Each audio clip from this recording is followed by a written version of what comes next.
புதுசா எதுவும் இருக்கிற மாதிரி தெரியல. இந்த மாதிரி படங்கள்ல தான் தொடர்ந்து வந்து இந்த மாதிரி சூப்பர் ஹீரோஸ்லாம் நடிச்சிட்டு இருக்காங்க. அப்ப எல்லாரும் ஒத்துக்கிறீங்க விஜய் அவர்கள் சூப்பர் ஹீரோ அப்படின்னு. விஜய் சிவகார்த்தியன் கம்பேர் பண்ணீங்கன்னா விஜய் தான் இன்னைக்கு நம்பர் 1 இருக்காரு. இங்க தமிழ் சினிமாவில் காம்படிஷன் அப்படின்னு பாத்தீங்கன்னா ரஜினிக்கும் விஜய்க்கும் தான் இருக்கு. இப்போ நீங்க ரஜினியோடைய ஆடியோ வெளியிட்டு போடுங்க, விஜயோடைய ஆடியோ வெளியிட்டு ஒரே நாள்ல போடுங்க. அப்ப எப்படி வந்து எது டிஆர்பி ஜாஸ்தி இருக்குன்னு பாருங்க. அது என்னன்னா வழக்கமான டெம்ப்ளேட் கதை. ஜனநாயகனை பொறுத்த வரைக்கும் பாத்தீங்கன்னா ட்ரைலரை பார்க்கும்போது எதுவுமே புதுசா தெரியல. விஜய் அதே மாதிரி பாத்தீங்கன்னா வெட்டு குத்து ஆக்ஷனு ரத்தம் தெரிக்கிறது இதுதான் இருக்கு. யார் படத்துல சார் இல்ல அதே கேசரி தான் அப்படின்னு சொல்றீங்க. அதே சேம் கேசரி என்ன பண்ணிருக்காங்கன்னா கொஞ்சம் முந்திரி திராட்சை அதெல்லாம் போட்டு இப்போ வந்து சூடு பண்ணி பரிமாறுறாங்களோ அப்படின்னு தான் என்ன தோணுது.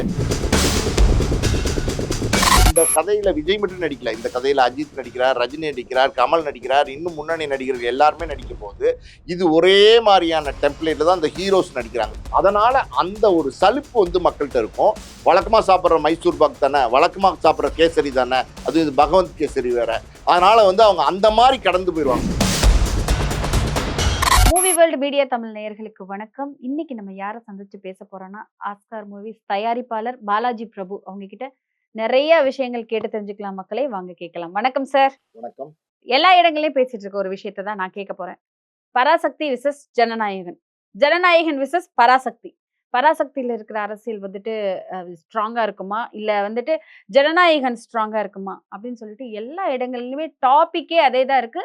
அதை பத்தி தான் நம்மளுமே பேச போறோம். நீங்க சொல்லுங்க சார், உங்கள் பார்வைக்கு எப்படி இருக்கு?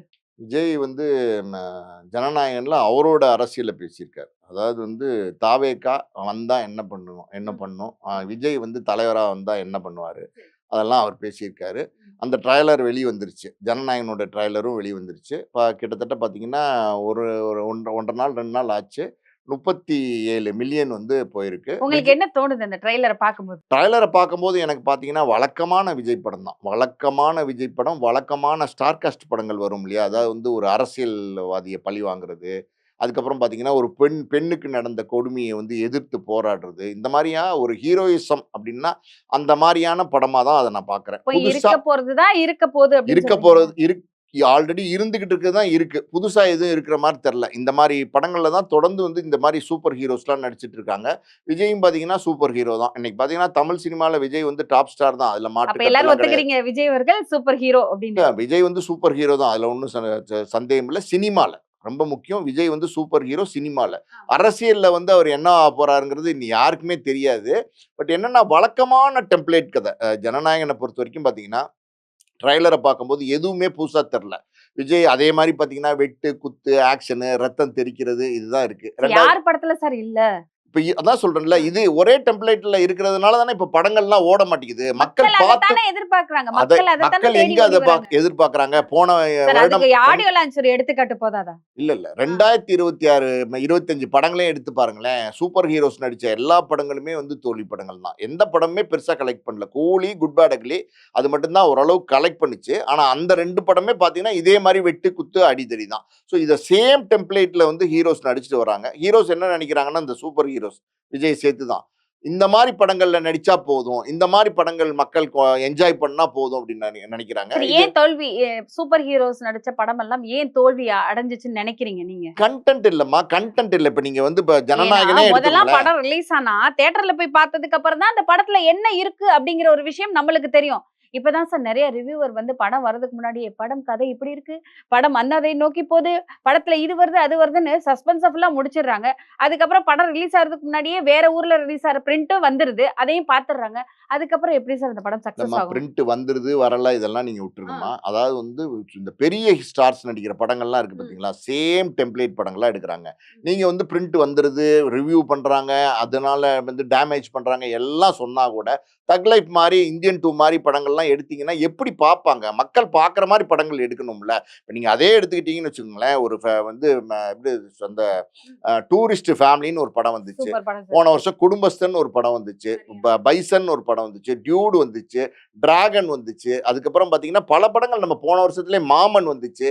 இந்த படங்கள்லாம் எப்படி ஓடிச்சு? இந்த படங்கள்லாம் ரிவ்யூ பண்ணலையா? இந்த படங்கள்லாம் வந்து தியேட்டரில் வந்ததுக்கப்புறம் பார்த்தீங்கன்னா டிவியில் வரலையா? எல்லாமே இருக்குமா? நல்ல படங்கள் கொடுத்தா நிச்சயமா எதிர்பார்ப்புகள் பார்த்தா மக்களிடையே இந்த சூப்பர் ஹீரோஸோட படத்துக்கு தான் எதிர்பார்ப்புகள் அதிகமா குடுக்குறாங்க. இந்த படம்லாம் ஏதோ வருது, வரப்போகுது, இந்த டைரக்டரா இந்த மாதிரி அப்படின்னு சொல்லி விட்டுர்றாங்க. கவனம் வந்து அதுல இருக்கவே, மாத்தி, மாத்தி, மாத்தி, மாத்தி ரிவ்யூ பண்ணவே அவங்களோட மவுச குறைச்சிடுறாங்க அப்படிங்கிறத நான் சொல்றேன். அதோட மவுஸ் அங்கேயே குறைஞ்சு போயிருது.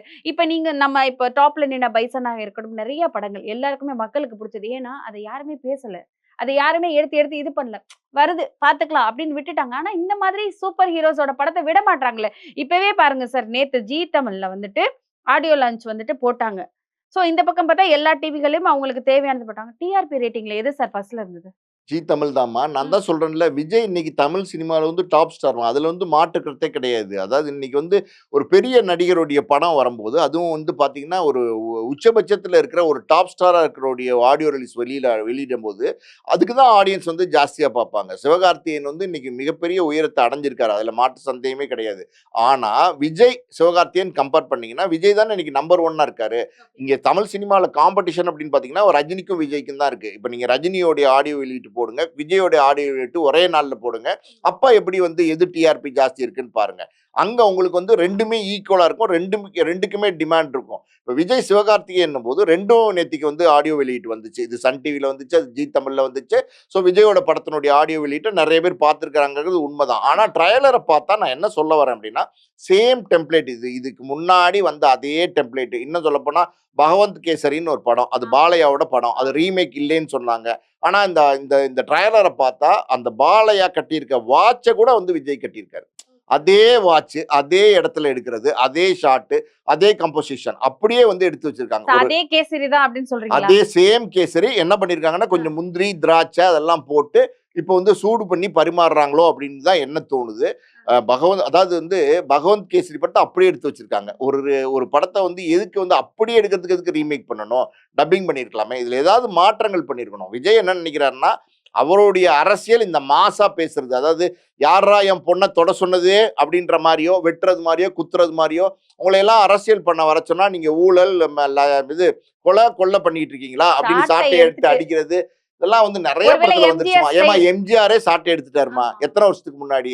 கிட்டத்தட்ட 40, 45 வருஷத்துக்கு முன்னாடி எம்ஜிஆர் சாட்டை எடுத்துட்டாரு. இப்ப மறுபடியும் அதே சாட்டைய வந்து மறுபடியும் விஜய் வந்து எடுத்தா எப்படிம்மா அது செல்லுபடி அந்த ஆகும்? படத்துல ஏதோ ஒரு அரசியல் வச்சு மக்களுக்கு ஏதோ சொல்லணும்னு விரும்புறாரா? அரசியல் வச்சு சொல்றதுன்னா, நல்ல கன்டென்ட்டோட நீங்க வந்து வந்து ஃபோர்ஸான ஒரு சப்ஜெக்ட்ட சொன்னீங்கன்னா, அது வந்து நிக்கும். இப்ப வந்து பல அரசியல் சட்டையர் படங்கள்லாம் வந்திருக்கு. அந்த மாரி படங்களா இருந்துச்சுன்னா, இப்ப நிச்சயமா வெற்றி அடையும். ஆனா, இப்படி வந்து மசாலாக்குள்ள வந்து கொண்டு போய் வந்து திணிச்சு குடுக்கணும் அப்படின்னு நெனைக்கிறது வந்து சலிப்படைஞ்சுட்டாங்க. வெற்றி இதான் உண்ம. அடையாது. நீங்க சொல்றத பார்த்தா அது வெற்றி பாதையை நோக்கி போகாது அப்படிங்கிற மாரி நான் சொல்றீங்களே சார். மறுபடியும் சொல்றேன். விஜய்க்குன்னு ஒரு பெரிய ஆடியன்ஸ் இருக்காங்க. விஜய்க்குன்னு ஒரு பெரிய எக்ஸ்பெக்டேஷன் இருக்கும். அந்த எக்ஸ்பெக்டேஷனுக்கு நிச்சயமா வந்து படம் பார்க்க வருவாங்க.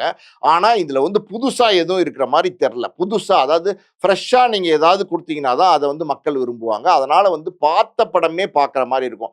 விஜயோட திருப்பாச்சி, விஜயோட கில்லி இதெல்லாம் மிக்ஸ் பண்ணி ஒரு கமர்ஷியல் மசாலா பார்த்தீங்கன்னா எப்படி இருக்குமோ அப்படிதான் இருக்கும். அது ஆடியன்ஸ் கிட்ட வந்து ஒரு பெரிய ஒரு எப்படி சொல்றது? ஒரு என்ஜாய் பண்ற மூவ்மெண்ட்ட குடுக்காது. நான் சொல்றது காமன் ஆடியன்ஸ்க்கு. ரசிகர்கள் வந்து இத பார்ப்பாங்க. விஜய் வந்து சாட்டை எடுத்தா கை தட்டுவாங்க. விஜய் வந்து பார்த்தீங்கன்னா, பஞ்ச் டயலாக் பேசினா, ஐ அம் கம்மிங்ன்னு சொன்னா வந்து ஆடியன்ஸ் வந்து கை தட்ட மாட்டாங்க. ஆனா வந்து ரசிகர்கள் கை தட்டுவாங்க. ஆனா அந்த ரசிகர்களே இந்த படத்த மிகப்பெரிய வெற்றி படமாக்க முடியுமா? அப்படின்னா, ஒரு காமன் ஆடியன்ஸ் உள்ள வரணும். ஒரு ஃபேமிலியா உள்ள வரணும். எல்லாருமே வரணும். நிச்சயமா வந்து கமர்ஷியல் என்டர்டெயின்மென்ட் படங்களுக்கு வரவேற்பு இல்லாம இல்ல. நம்ம தமிழ் சினிமாவ பொறுத்தவரைக்கும் பார்த்தீங்கன்னா, இன்னும் சொல்லப்போனா இந்திய சினிமாவ பொறுத்தவரைக்கும் பார்த்தீங்கன்னா, இந்த என்டர்டெயின்மென்ட் பண்ற மாஸான படங்கள் மிகப்பெரிய வெற்றி அடையுதுங்கிறதுல எந்த மாற்று கருத்தும் கிடையாது. ஆனா நான் சொல்ல வர விஷயம் என்ன அப்படின்னா, சொன்ன கருத்தையே திருப்பி திருப்பி சொல்லிட்டு இருக்காங்க. எத்தன படத்துலடா பார்க்கிறது அப்படிங்கிற மாரி ஒரு அலுப்பு வந்து மக்கள்ட்ட இருக்கு. இப்ப நீங்க பராசக்திய சார் பத்தி இது வந்து விஜயோட கடைசி படம். மக்கள் எல்லாரும் பயங்கர சொல்ல முடியாத அளவுக்கு எதிர்பார்ப்புல இருக்காங்க. டிக்கெட் எப்படா ஐ மீன் சென்சார் போர்ட்லேருந்து எப்போ அனௌன்ஸ்மெண்ட் வரும்? டிக்கெட் கவுண்டர் எப்போ டிக்கெட் புக்கிங் ஆன்லைன்லயும் சரி, தியேட்டர்லயும் போய் எடுக்கிறது சரி, எப்போ ஓப்பன் ஆகும் டிக்கெட்ட புக் பண்ணுவோம்னு சொல்லி ஒரு ஆர்வத்துல இருக்காங்க. குட்டி குழந்தை வரைக்கும் சார். நீங்க எதிர்பார்க்க மாட்டீங்க. பேசிட்டு இருக்காங்க. நான் வர வழியில சின்ன பசங்க பேசிட்டு இருக்காங்க. "ஏய் நாங்க படத்துக்கு போறோம்டா." இந்த லீவ்ல பேசிட்டு இருக்குங்க. அந்த டிக்கெட் அதுக்கு ஓப்பன் ஆயிடுச்சா? எங்க அப்பா புக் பண்ணி தருவாரு. அந்த மாதிரியான குழந்தைகள் கிட்ட கூட அந்த எதிர்பார்ப்பு இருக்கு. அதுவும் விஜயோட கடைசி படம் அப்படிங்கிறனால. மக்கள் அந்த கவலைய கொண்டாடுறதுக்காவது அந்த இடத்துக்கு வருவாங்களா சார்? அவங்களோட ஏக்கத்த காமிக்கிறதுக்காவது தியேட்டருக்கு வருவாங்களா? நான் சொல்ற மாரி மறுபடியும் திருப்பி சொல்ற கருத்து என்ன அப்படின்னா, நிச்சயமா வந்து விஜயோட படத்த பார்க்கறதுக்கு ஆர்வம் வருவாங்க. காட்டுவாங்க. ம். கூட்டம் கூட்டமா மக்கள் வருவாங்க. அந்த வந்து படத்த பார்க்கும்போது, "டேய் இது வேற மாரி இருக்குடா." ஒரு உதாரணத்துக்கு விஜயோட துப்பாக்கியே எடுத்துக்கங்களேன். அந்த படம் வந்து அவ்ளோ கிரிப்பிங்கா, அது வேற மாரியான ஒரு ஸ்டோரி டெல்லிங்கா இருந்துச்சு. செம. அத பார்க்கும்போதே என்ஜாய் பண்ற மாரி இருந்துச்சு. ஆமா, அது ஆமா. இன்னைக்கும் நீங்க விஜயோட துப்பாக்கி டிவில பார்த்தீங்கன்னா கூட, அந்த படம் நகர்ற விதம் இருக்கு பார்த்தீங்களா? ஒரு நெருப்பு தெறிக்கிற மாரி, ஒரு கரெக்ட்டான ஒரு பெர்ஃபெக்ட் ஆக்ஷன் படம். ஆனா, அதுக்குள்ள வந்து நல்ல தெளிவான கதை இருந்துச்சு. ஆமா. அத கரெக்ட்டா பிரசன்டேஷன் பண்ணியிருந்தாங்க. ஆமா, ஆமா. அந்த மாரி இல்லாம, இந்த வெட்டுறது, குத்துறது, பாடுறது, ஆடுறது இந்த மாரி ஒரு கதைக்களத்துக்குள்ளேயே படம் சொல்லும்போது, லியோ மாதிரியே ந இருக்கும்னு சொல்றீங்களா அதுதான் சார்? ஆமா. ஆ. லியோ மாரி, ஆ. கோட் மாரி, அந்த மாரி கதைக்களத்துக்குள்ள கதை சொல்லும்போது, மக்கள் வந்து பார்த்த விஷயம் தான் நல்லா இருக்கு. ஓகே. இதுதான் நெறைய படத்துல பார்த்துட்டோமே. நான் என்ன சொல்ல வரேன்னா, இந்த கதையில விஜய் மட்டும் நடிக்கல. இந்த கதையில அஜித் நடிக்கிறார், ரஜினி நடிக்கிறார், கமல் நடிக்கிறார், இன்னும் முன்னணி நடிகர்கள் எல்லாருமே நடிக்கும்போது, இது ஒரே மாரியான டெம்ப்ளேட்ல தான் அந்த ஹீரோஸ் நடிக்கிறாங்க. சூப்பர் ஹீரோஸ் நான் சொன்னேன்ல. அதனால அந்த ஒரு சலுப்பு வந்து மக்கள்ட்ட இருக்கும். ஒரு பெரிய ஒரு ஒரு ஒரு நீங்க ஒரு ஸ்வீட் சாப்பிடுறீங்கன்னு வச்சுக்கோங்கம்மா, அது வந்து அந்த சர்க்கரை வந்து உங்க நாக்குல வந்து, "அடடா! ரொம்ப நல்லா இருக்கு இந்த ஸ்வீட்டு. இன்னொன்னு வாங்கி சாப்பிடலாமா?" அப்படின்னு தோணணும். அது தோணாது. ஓகே நல்லாருக்கு. வழக்கமா சாப்பிடுற மைசூர் பாக் தானே, வழக்கமா சாப்பிடுற கேசரி தானே, அதுவும் இது பகவந்த் கேசரி வேற. அதனால வந்து அவங்க அந்த மாரி கடந்து போயிருவாங்க. நீங்க வேறாஸ் வந்து பார்த்தீங்கன்னா, பராசக்தியுடைய ட்ரைலர் எடுத்து பார்த்தீங்கன்னா, அது ரொம்ப சார் வித்தியாசமா நெறைய இருக்கு. பேர் வந்து பாராட்டி இருக்கிறாங்க. நிச்சயமா பராசக்தியோட பாராட்டுவாங்கம்மா. ட்ரெய்லர நிச்சயமா பாராட்டுவாங்க. ஒரு நேர்த்தியா, அருமையா ஒரு கதை சொன்னீங்கன்னா, அந்த கதை எப்பவுமே தோத்ததா சரித்திரமே கிடையாது. இப்ப பராசக்தியோட ட்ரைலர் இப்போ கொஞ்ச வந்ததுக்கு அப்புறம் நாளைக்கு முன்னாடி பார்த்தீங்கன்னா ஒரு படம் பார்த்தோம் சார். காந்தாரான்னு ஒரு படம் பார்த்தோம். எல்லாரும் வியந்தோம். ஐயோ! பயங்கரமா இருக்கு அப்படின்னு சொல்லிட்டு, கதை புரியலைன்னா கூட இது ஃபர்ஸ்ட் பார்ட்டா, செகண்ட் பார்ட்டான்னு தெரியாம கூட மக்கள் போய் உட்கார்ந்து பார்த்தாங்க. அந்த படத்துல நடிச்ச ரிஷப் ரெட்டி அவர்கள் தயாரிப்பாளர். அவரே படம் ட்ரெய்லர் வேற மாரி இருக்கு, சூப்பரா இருக்கு அப்படிங்கிற கருத்துக்கள வந்து இணையதளத்துல பதிவிட்டுருக்காங்க. ஸோ இந்த மாதிரி நெறைய பேரு பராசக்தியோட ட்ரெய்லர பார்த்துட்டு, இது ஒரு வேற மாதிரியான சிவகார்த்திகேயன் படம் வந்து வேற மாதிரியான ஒரு மாற்றம் குடுக்கும். மக்கள் கிட்ட வேற மாதிரியான வரவேற்பையும் ஏற்படுத்தும் அப்படின்னு சொல்லிட்டு நெறைய ஹைப் குடுத்துட்டு இருக்காங்க. அது எந்த அளவுக்கு உண்மை சார்? நிச்சயமா உண்ம. பராசக்தியோட ட்ரைலர பார்க்கும்போது ரொம்ப ரொம்ப டிஃபரெண்ட்டா இருக்கு. ரொம்ப ரொம்ப எக்ஸ்க்ளூசிவா இருக்கு. அதுல வந்து ஸ்டோரி டெல்லிங்கே வந்து பார்த்தீங்கன்னா, ரொம்ப அருமையா இருக்கிற மாரி தெரியுது. மக்களுக்கெல்லாம் பிடிக்கும்னு மக்கள் சொல்றீங்க. இந்த என்னவா இருக்கும் இந்த கதை அப்படின்ற ஒரு எதிர்பார்ப்ப வந்து கிரியேட் பண்ணியிருக்கு. இப்ப நீங்க சிவகார்த்திகேயனுடைய கேரக்டர், அப்புறம் அதர்வா அவருடைய தம்பியும் காட்டுறாங்க. அதுக்கப்புறம் ஜெயம் ரவி வந்து இந்த படத்துல வில்லனா நடிக்கிறாரு. ஸ்ரீலீலா ஃபர்ஸ்ட் டைமா அந்த படத்துல நடிக்கிறாங்க. அவங்க பார்க்கறதுக்கு கியூட்டா இருக்காங்க. மொத்தத்துல பார்த்தீங்கன்னா, இது ஒரு எப்படி சொல்றது? ஹிந்தி எதிர்ப்பு அப்படி கிடையாது. அவங்க தெளிவா சொல்லியிருக்காங்க. ஹிந்தி திணிப்பு. அவங்க படத்திலேயே வசனம் சொல்றாங்க. இது ஹிந்தி எதிர்ப்பு போராட்டம் கிடையாது. ஹிந்தி திணிப்பை எதிர்க்கிற போராட்டம்னு இதுலயே சொல்லியிருக்காங்க. அரசியல் இருக்கு. இந்த நிச்சயமா படத்துலயும் அரசியல் அரசியல் இருக்குமா? இருக்கு. இந்த அரசியல் வந்து டிஎம்கே வந்து அந்த காலத்துல டிஎம்கே தான் இந்த இந்த சம்பவம் நடக்கும்போது பார்த்தீங்கன்னா, இந்த டிஎம்கே வந்து இதுக்கு ரொம்ப ஆதரவா குரல் குடுத்திருக்காங்க. இந்த இந்த சம்பவம் அதாவது ஹிந்தி திணிப்புக்கு டிஎம்கேவோட பங்களிப்புன்னு ஒண்ணு இருக்கு பார்த்தீங்களா? அது பெரிய பங்களிப்பு. இன்னைக்கு கிட்டத்தட்ட பார்த்தீங்கன்னா, அது நடந்து ஒரு 60 வருஷம் பக்கத்துல ஆனதுக்கப்புறம் கூட, அந்த ஹிந்தி திணிப்பை எதிர்க்கிற விஷயம் இருக்கு பார்த்தீங்களா? அது இப்பயும் நம்ம தமிழ்நாட்டுல அந்த இருக்கு. பவரே தமிழ்நாட்டுக்கு தான் இருக்கு. இப்பயும் இருந்துட்டு தானே இருக்கு. ஓகே, இப்போ ஓகே. வந்து அது அணைஞ்சு போலைல்ல. நீங்க வந்து நெருப்பு அணைஞ்சிட்டாலும், அந்த கங்கு வந்து இன்னும் வந்து பார்த்தீங்கன்னா, சூடா தான் இருக்கு. அப்படி இருக்கும்போது, இது வந்து கனெக்ட் ஆகும். நம்ம மக்களோட கனெக்ட் ஆகும். குறிப்பா பார்த்தீங்கன்னா, அன்றைய காலகட்டத்தில இது மாணவர்களுடைய எழுச்சி. இப்ப நீங்க ரொம்ப இந்த படத்தில பார்க்கிறது என்னன்னா, ஸ்டூடண்ட்ஸினுடைய எழுச்சி இருந்துச்சு பார்த்தீங்களா? அந்த ரெவல்யூஷனரியா ஒரு தாட்டோட ஸ்டூடண்ட்ஸ் வந்து ஒரு போராட்டம் பண்ணும்போது, அந்த போராட்டங்கள் பல நேரங்கள்ல மாணவர்கள் போராட்டம் வந்து வெற்றி அடைஞ்சிருக்கு. ஸோ அந்த கதையே வந்து மாணவர்கள் போராட்டம் தான். 65, 67 காலகட்டங்கள்ல நடந்த சம்பவங்கள். அதை வந்து பார்த்தீங்கன்னா, உங்களுக்கு கண்ணு முன்னாடி தத்ரூவமா நீங்க பார்த்தீங்கன்னா, அந்த அவங்க யூஸ் பண்ற காஸ்டியூம் ஆகட்டும், அங்க இருக்கிற அந்த லொகேஷன் ஆகட்டும், அங்க இருக்கிற இந்த செட் ப்ராப்பர்ட்டீஸ் 80ஸ் ஆகட்டும், 80ஸ்க்கே ஒரு போலாம். ஒரு ஆ. ஒரு வால் போஸ்ட் ஒண்ணு ஒட்டியிருக்காங்க. கற்பகம்ன்ற படம். அது 1963ல ரிலீஸ் ஆன படம். அத கனெக்ட் பண்றாங்க. அப்புறம் பார்த்தீங்கன்னா, அண்ணாவா வந்து சேத்தன் நடிச்சிருக்காரு. அப்படியே பார்க்கறதுக்கு தத்ரூவமா இருக்காரு. ஜெயில்ல இருக்கிற மாரியான ஒரு காட்சி இருக்கு. ஸோ இது வந்து என்னன்னா, இந்த இந்த மொத்தத்துல அந்த அன்னைக்கு இருந்த ட்ரெயின பத்தி காமிச்சிருக்காங்க. அன்னைக்கு பாருங்க மதுரை ஸ்டேஷன காட்டும்போது, அது என்னைக்கு எப்படி மதுரையில அந்த காலத்துல இருந்துச்சோ, அந்த மாரி காமிச்சிருக்காங்க. ஸோ ஒரு ஒரு உயிரோட்டத்தோட இந்த படத்த குடுத்துருக்காங்க. இந்த கதையெல்லாம் எடுத்து ஹேண்டில் பண்ணும்போது என்ன ஆகும்னா, ஆர்ட் ஃபிலிமா மாறிரும். சில நேரங்கள்ல ஒரு நூல் மிஸ் ஆனா, இது வந்து ஆர்ட் ஃபிலிம் மாரி இருக்குன்னு சொல்லிருவாங்க. ஆனா, இது வந்து பார்க்க கமர்ஷியல் ஃபிலிம் மாரி, பக்கா கமர்ஷியல் ஃபிலிம் மாரி இருக்கு. ஆனா, இதுக்குள்ள ஒரு புது கதை இருக்கு. இந்த இந்த போராட்டம் நடந்த காலகட்டத்தில நடந்த சம்பவங்கள், கிட்டத்தட்ட பொள்ளாச்சின்னு ஏரியால கிட்டத்தட்ட 500 பேருக்கு மேல துணை ராணுவத்தினர் கொன்றுருக்காங்க. இந்த மொழி போராட்டத்தில வந்து துணை ராணுவம் வந்து 500 பேருக்கு மேல கொன்றுருக்காங்க. அந்த விஷயங்கள்லாம் அந்த படத்துக்குள்ள கனெக்ட் ஆகுது. இந்த படத்துல காமிச்சிருக்காங்க.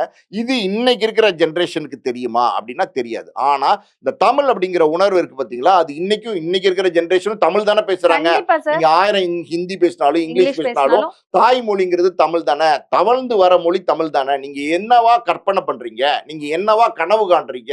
அதுதான் உங்களுடைய தாய்மொழியா இருக்க முடியும். அப்படி இருக்கும்போது அந்த தாய்மொழிய பத்தி ஒரு போராட்டம் பல வருடங்களுக்கு முன்னாடி நடத்தியிருக்கிறாங்க. இப்படியெல்லாம் நடந்திருக்கா அப்படின்னும் போது அதை கரெக்டா கனெக்டிவிட்டியோட சொன்னீங்கன்னா சொல்லியிருக்காங்க சுதா கொங்கரா. அப்படிதான் படம் பார்க்கும்போது தெரியும். சொன்னீங்கன்னா நிச்சயமா கனெக்ட் ஆகும். இது வந்து ஒரு புதுசான ஒரு கதையா இருக்கும். நம்மளுடைய ஹிஸ்டரி, நம்மளுடைய வரலாறு வந்து இப்ப தெரியணும். ஆக்சுவலி இந்த மாதிரியான வரலாறு தெரியணும். இது வரைக்கும் இந்த வரலாறு வந்து முழுசா யாருமே படமா எடுக்கல. ஸோ இது ஒரு வேற மாதிரியான படமா இருக்கும். அந்த படத்தை பார்க்கும்போது ஒவ்வொரு காட்சியும் வந்து உங்களோட கனெக்ட் ஆகிற மாதிரி இருக்கும். புதுசா இருக்கும். நீங்க ஒரு புது விஷயத்த பார்க்கும்போது எப்பவுமே டேய் ரொம்ப நல்லா இருக்கு. 2வது வாட்டி நீங்க பார்க்க நினைக்கல கூட, படம் பார்த்துட்டு வெளில வரும்போது ரொம்ப சூப்பரா இருக்கு. ரொம்ப வேற மாரி இருக்கு. அந்த அந்த ரவி கே சந்திரன் கேமராவோடைய கலர் டோன் பார்த்தீங்களா, அப்படியே வந்து கனெக்ட் பண்ணியிருக்காரு. எல்லாமே உங்களுக்கு ஜிவி பிரகாஷோட மியூசிக் வந்து அவ்வளோ அழகா கனெக்ட் ஆயிருக்கு. ஸோ மொத்தத்துல பார்த்தீங்கன்னா, இது ஒரு பக்கா கமர்ஷியல் மூவி. அதுக்குள்ள வந்து ஒரு அண்ணன் தம்பி பாசம். எப்படி? நம்ம சிவகார்த்திகேயன், அதர்வாக்குள்ள அண்ணன் தம்பி பாசத்த பத்தி சொல்றாங்க.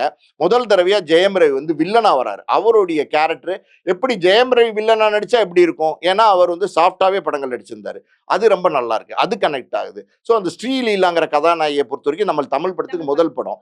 ஸோ அவங்க எப்படி இருப்பாங்க? அவங்க புதுசு. நீங்க எல்லாத்துலயுமே ஒரு புதுசு கொண்டு வரும்போது, எங்கேயுமே உங்களுக்கு ஒரு கியூரியாசிட்டி கொண்டு வரும்போது, அது எக்ஸ்பெக்டேஷன கூட்டும். அததான் நான் சொல்ல வரேன். சிறப்பு. நீங்க சொல்றத பார்த்தா, இந்த பக்கம் ஜனநாயகன், இந்த பக்கம் பராசக்தின்னு வச்சா, பராசக்தி அடிச்சு தூக்கி மேல போயிரும் அப்படிங்கிறது வந்து நீங்க பேசுறதுல தெளிவா தெரியுது. ஸோ மக்கள் இத எப்படி முடிவு பண்றாங்க? படம் ரிலீஸ் ஆனதுக்கு அப்புறம் என்ன மாதிரியான பார்வையில போது அப்படிங்கிறத தொடர்ந்து பேசலாம். நன்றி.